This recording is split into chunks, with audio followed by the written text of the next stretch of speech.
Feeling blue that Game of Thrones is over? Well, check out George R.R. Martin's original masterpiece in paperback and leatherback form. It is the featured item of the day. Hello everyone, this is Kevin, your entrepreneur, and while this isn't necessarily rideshare news related, I'm going to tell the story about Tesla, because Tesla today has been found guilty, personally, in a car. Hello everyone, this is Kevin, your entrepreneur, and today's story is not necessarily related to rideshare, but it's related to the autonomous vehicles, which can very much affect the rideshare industry. And I think this is a very telling thing that happened, because last year there was a crash involving a semi-automatic and a Tesla vehicle. For some reason, this crash resulted in a long investigation, and you can read about the investigation below because I will have a link. And the investigation concluded, actually, that Tesla themselves were personally responsible for some of what happened because of the autonomous features in the vehicle. Now, to be perfectly clear, the Tesla vehicles are not fully autonomous. They have some autonomous features that are only supposed to be used in limited range.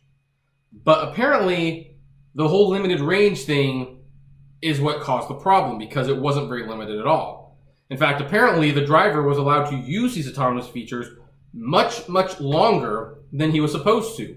And the car was going 74 miles per hour. Now here's the thing. The car was going 74 miles per hour. He was not controlling the vehicle. And the trucker was partly to blame for failing to yield. That said, they argued that the fact that there are autonomous features in the vehicle means that the car should be safe in self-driving situations. And what this is going to mean for the future is that basically every time there is an accident involving an autonomous vehicle, that means the company will now potentially be held personally reliable for that accident. Oh, you think I'm kidding? It's going to happen. It's going to happen. This is one of the reasons I am not fearful, because here's the thing. There was a similar vehicle crash, and I was watching it, an Uberman video, which that was actually one of my first, before I made the Entrepreneur channel, my first videos on the ride-sharing industry on my old channel, and it was pretty much titled Memo to Uberman, Why Uber and Lyft's Endgame Will Fail. And here's the thing, folks.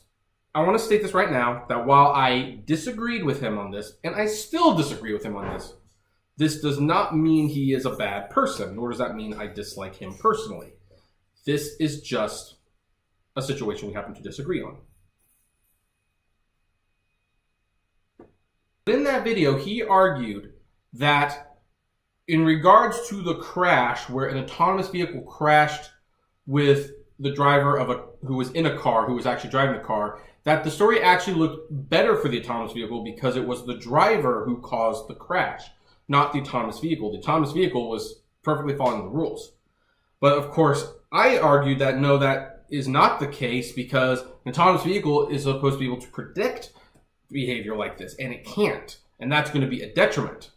Well, we now have a similar case, and what was very interesting is that in this case, the partially autonomous vehicle had a human driver in it. And even though that person was found to not be as attentive to the vehicle as he should be, officially Tesla's car was part of the problem.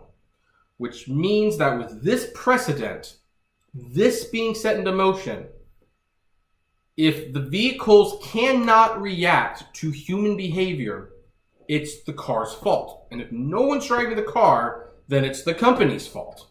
And if it's the company's fault, then people are going to be very happy because they know who to sue. And they will win. And so, it should be noted Tesla's Elon Musk said that they find the self-driving cars to be good and that safety is their top priority, and they are continuing to make it safe. And it is true that they will need to iron out these issues pretty soon. But I think this is a very interesting situation for the rideshare industry because here's the thing. Uber insures us. Yes, Uber and Lyft and Postmates, they all insure us. They do. They want autonomous vehicles, though, so they can fire us. But here's the thing. Whenever we're in a crash, which hopefully doesn't happen often, but when we are in a crash, yes, they have bought insurance, but it is still ultimately on us because we were driving the vehicle. And most of the time, and unless the other person was just doing something completely stupid, we're partially to blame. If it's an autonomous vehicle and there was a crash, then, well, there was no driver in the car.